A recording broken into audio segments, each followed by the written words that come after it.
Hey there, Resourceful Lights. Mark Decode here, your host. And this week I have another throwback episode for you. Now, this episode was released 3 years ago in February of 2020, and it was titled SWOT Analysis for Designers. Now, the reason I chose to replay this one is when I look at Google Analytics, this topic is the most found on my website through Google search. So most of my Google search traffic comes in from this keyword. So it's a very popular search. A lot of designers are searching for SWOT analysis, and I'm getting a lot of traction. Maybe you came to the podcast. Maybe you joined the community and all that because you found me through this episode. I wouldn't be surprised with the numbers that it gets. So I thought since it was so popular as a Google search term, it means that many people out there want to know about running SWOT analyses. And if you're not sure what that is, then stay tuned and I'll explain it all.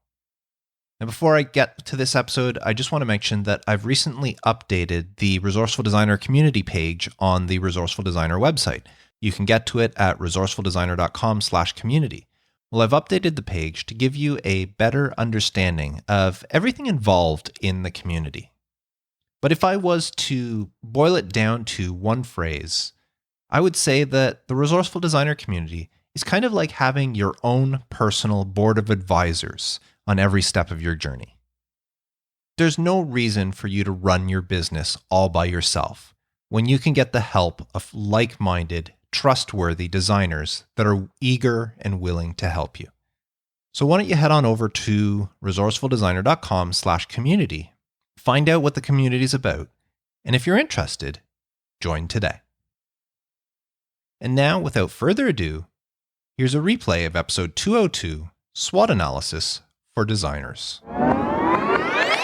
So what exactly is a SWOT analysis? Well, first of all, SWOT is spelled S.W.A.T.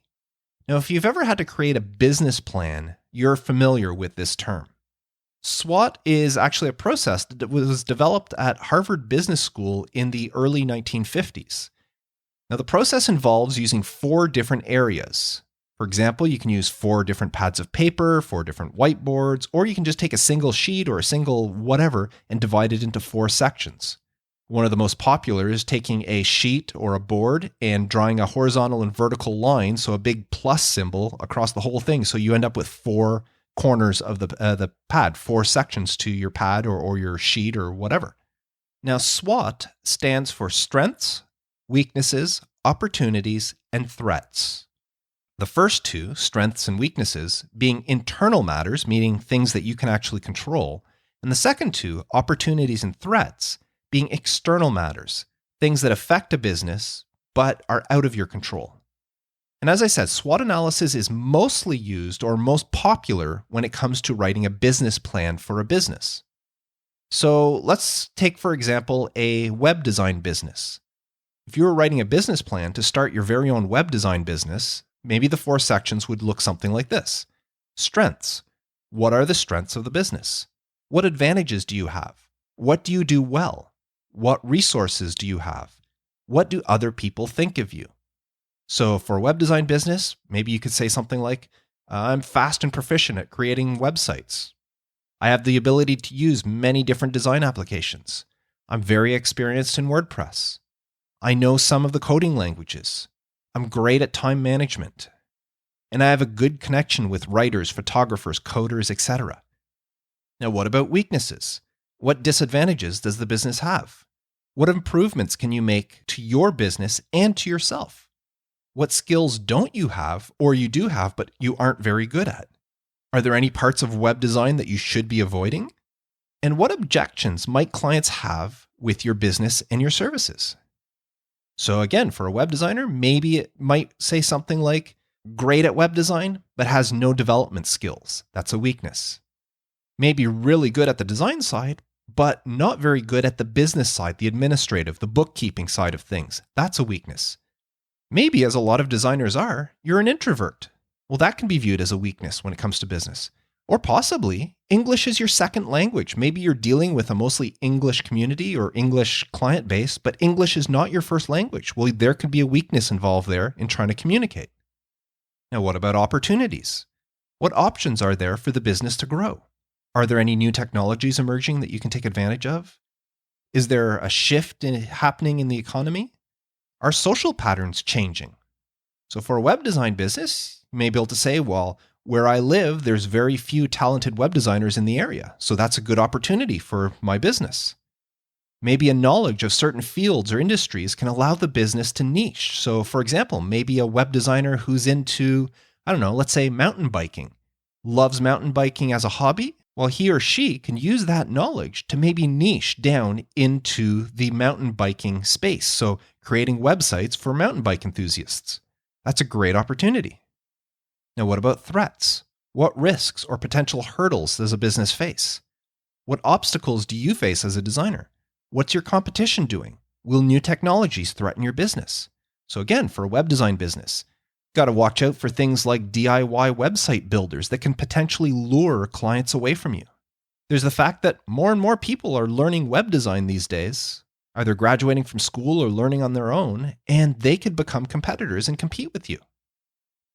Now, of course, this is a very, very simplified SWOT analysis of a web design business. If you were doing this for your own business, I would expect you to have many more items listed under each section. But I wanted to just go over that quickly to give you an idea of what a SWOT analysis is. Then, once you've identified your 4 sections, you can then look at them and form a strategy for your business going forward in order for it to succeed. And who knows, your SWOT analysis may inspire you to create a strategic direction that you might not have considered beforehand. And that's the power of performing one. But a SWOT analysis isn't just for a business plan. Yes, it is the most common place to use one, but a SWOT analysis can be applied to anything: products, services, design strategies, and so much more. So as a designer, you can use a SWOT analysis for things such as determining if a client is right for you. A new client approaches you, think, what are the strengths with working this client? Weaknesses with working with this client? What opportunities or threats are there? And once you view all of that, it'll help you determine if this client's right for you. The same can apply to a design project. Whether it's a logo design, a poster, a website, social media campaign, anything. While designing a poster, what are the strengths that you can help tackle with this poster? What weaknesses can you overcome? What opportunities are there to take advantage of with the poster? And what threats are there that you might face? SWOT analysis is the perfect thing to use during a strategy session with a client. When you're meeting with a new client, perfect time. It's also very useful when vetting candidates that you want to hire as a contractor. If you're looking for somebody to fill a position within your business, you want to get somebody to help you out with design or development or illustration or whatever, do a SWOT analysis to figure out their strengths, weaknesses, opportunities, and threats, and see if they're the right candidate for the job. Now, I want to look a little bit further on how a SWOT analysis can help you with a strategy session when it comes to working with a client. Like say, for example, your branding. So imagine a new startup company approaches you and they want help with their branding. They're starting, whatever their product is. They're going to be selling a product. And they come to you and they want you from the ground up to develop their whole brand, logo, their whole look and feel, all their marketing material and all of that. As you know, the first step you have to do is have a discovery meeting with the client because you need to ask a lot of questions before you can start any of that because you need to get to know the client. Now, if you're not sure what questions you should be asking, I did have an episode 15 of the podcast, which you can get at resourcefuldesigner.com/episode 15. That one had 50 questions to ask before every new design project. And just a fun note here, that is the most downloaded episode of the podcast and the most landed on page on my website. Every week I get Google Analytics tells me what pages are the most popular. Without fail, for the past couple of years, the number 1 page every week has been that page, 50 questions to ask before every new design project. So if you haven't seen it, check it out. But as you're asking your questions to your client, you need to think of them in the terms of SWOT. So as you're asking questions, divide them up. what questions fall into the strengths, the weaknesses, the opportunities, and the threats. So for strengths, what are the advantages of the new company's product or service to their customers? What are the advantages this new company has over its competition? What makes this new company unique? These are all questions you should normally ask. Will you put them in the strength category? Weaknesses. What areas of the new business could be improved upon? Yes, they're a new business, but even a new business has areas that they can pinpoint that they need to improve upon. What issues does the new business need to avoid? And what limits does the new business face in providing their product or their service? Maybe they don't have enough staff on hand, or they can only produce a certain number of products per day. That may be considered a weakness. Now let's look at opportunities. What opportunities are there for this product or service? Are there peaks and trends the new business can take advantage of? Can the business's strengths be turned into opportunities? And are there any changes in the industry that this business is in that could lead to other opportunities? And of course, there's threats. Who are the existing or potential competitors to this new business? Are there any factors that could put this company at risk? Are there any potential threats to the product or service itself? And is there a possible shift in consumer behavior that could affect the product or service? Once you ask these and many, many more questions, of course, there are hundreds of questions you can ask to divide things up into the strengths, weaknesses, opportunities, and threats sections. But once you have this information and you divide it into the 4 categories, it then becomes much easier to figure out a strategy or a direction for you to take when it comes to designing for this client. Obviously, you want to build upon their strengths when you're thinking of design. You want to do something that addresses the weaknesses. You want to seek out and explore opportunities. And you want to monitor and do something to defend against the threats. So you see the value in doing a SWOT analysis. Now, as a designer, you want to add value to your services. And a SWOT analysis allows you to dig deeper and uncover opportunities while working with your clients that can lead to more projects with them and projects of greater value. Because with the information you gather, you'll be able to highlight your client's needs and create an effective design campaign that takes those strengths, weaknesses, opportunities, and threats into mind, and your clients will appreciate it. Now, maybe you're thinking to yourself, well, this all sounds good, Mark, but that's a lot of work, and all my client wants is a website. I don't need to know any of this stuff. Well, you'd be really wrong in thinking that way, and here's why. Clients often know what they want, but it's your job as a designer to supply them with what they need.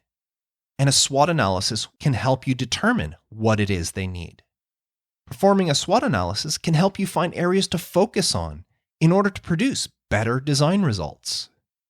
And when doing this, by getting to know your clients better as you go through this procedure, you build a relationship with them, which will allow you to make recommendations that they'll listen to. They'll appreciate you more because of the focus and the interest you're taking, and they will take you much more seriously. And clients will not only see this as a useful tool to use in your designs, your creative process, but they'll use it as an internal thing beyond. They'll be able to take this and implement different strategies throughout their business, and that is extremely valuable to them. Because keep in mind, even though they may have done a SWOT analysis in their business plan, they did not do it from a creative point of view like you are doing it. So if you bring it up to a client and they say, oh, well, we already have one of those, you can look at it, but then you need to ask your own questions and form your own answers for strengths, weaknesses, opportunities, and threats, and tackle it from a creative point of view, which is something I almost guarantee your client has not done. And lastly, it does give you a foundation to stand on should your client not follow your advice. They say, no, that's not what I want something else, and it doesn't work out. Then you can go back, and I know it's not really the thing to do, but it gives you the opportunity to quote unquote say, I told you so, and show the client that you had done the analysis, it pointed you in a certain direction, and the client said no, and whatever they chose didn't work out. So then the client could think back and go, yeah, they were really right. I should have gone with them, and you become much more valuable in their mind. So no matter how big or how small or whatever the project is, you should perform a SWOT analysis to help you with your design decisions. And as you can see, something like this works much better when you get the client involved, especially the higher ups, the owners, the CEOs, the sales managers, the people that really make a difference and can appreciate this. When you get them involved, this really works out well. But even if you can't get your client involved, do this on your own, and you'll appreciate the help it offers you, even if it's just from your own point of view. Now, another thing you can do with a SWOT analysis, and this is for your own business, and it's really fun to do, is to do a SWOT analysis on your own competition. By this point, I hope you've already done one on yourself. If not, that's probably going to be the first thing you're going to do is perform one for yourself. And that will help you position your business and what you do. But when you do one on your competition, it can help you even further as you learn new ways to improve your own business. So you run a SWOT analysis on your competition, and if you have more than one that you've identified, run one on each one. And then you try to figure out, can you match your competition's strengths or surpass them? Can you offer a service that makes up for the weakness of your competition? If they have a certain weakness, maybe they don't provide web hosting. Well, you can offer web hosting, and that solves one of their weaknesses, and it becomes a strength for you. Can you snatch away their opportunities? Whatever opportunities they have, is that something you can go after and snatch away from them? And finally, can you do a better job at fending off whatever threatens them? Because chances are, other than you are a threat to them, but whatever threats they have besides you, can you do a better job at fending them off than your client can? So in conclusion, I hope that you see why a SWOT analysis can be very relevant to everything you do, including your own business and every design project you take on, no matter how small or how large. It helps you develop new strategies for your designs to tackle. It increases your value, allowing you to charge more for your services. And it saves you time on future projects with the same client, because chances are the SWOT analysis won't change very much. So when it comes to future projects, you've already done your homework on it, and you'll be able to create better designs. Now, to run a proper SWOT analysis could take anywhere from 1 to several hours. It all depends, and it should be performed with multiple people whenever possible. This is a great thing to do in committee. Now, I don't like doing design and all that stuff, but doing a SWOT analysis, the more people, the better, because you can get multiple opinions and then figure out what the strengths, weaknesses, opportunities, and threats are. And the more people you have involved, the more answers that you will get that'll help you down the road. And when you do this, and then you go back, because this is all done during the discovery phase, when you go back afterwards and you present your proposal and you lay out the SWOT analysis that you did, showing all these things to the client, they will be so impressed. It'll increase their opinion of you, and it'll justify the higher rates that you charge. They'll look at it and say, well, that other designer just wanted to meet and talk and do stuff, but look at what this designer is doing. They're providing me with this value information. It looks like they're really taking things seriously. It just makes you look that much more professional. And when you look that much more professional in your client's eyes, you can charge them a much higher rate for the services you offer. So let me ask you, have you ever performed a SWOT analysis, either on your own business, your competition, or for a design project? Let me know by leaving a comment for this episode at resourcefuldesigner.com/episode 202. Well, there you have it. I hope you enjoyed this episode. And after hearing this, it makes me wonder, are you going to be running a SWOT analysis for yourself or possibly for your clients? You can really see the importance of finding out these things. It can help you decide the direction that your business is going to take. Finding strengths and weaknesses and how you can build upon one and overcome the other. There's just so much to think about. So put what you learned in this episode to use and help grow your business. So that's it for me this week. Thank you so much for tuning in. Just another reminder to go visit the Resourceful Designer community page at resourcefuldesigner.com/community. Check out the new updated page and join if you're so inclined. We would love to have you. Until next time, I am Mark Decote, wishing you all the best with your design business and reminding you to stay creative.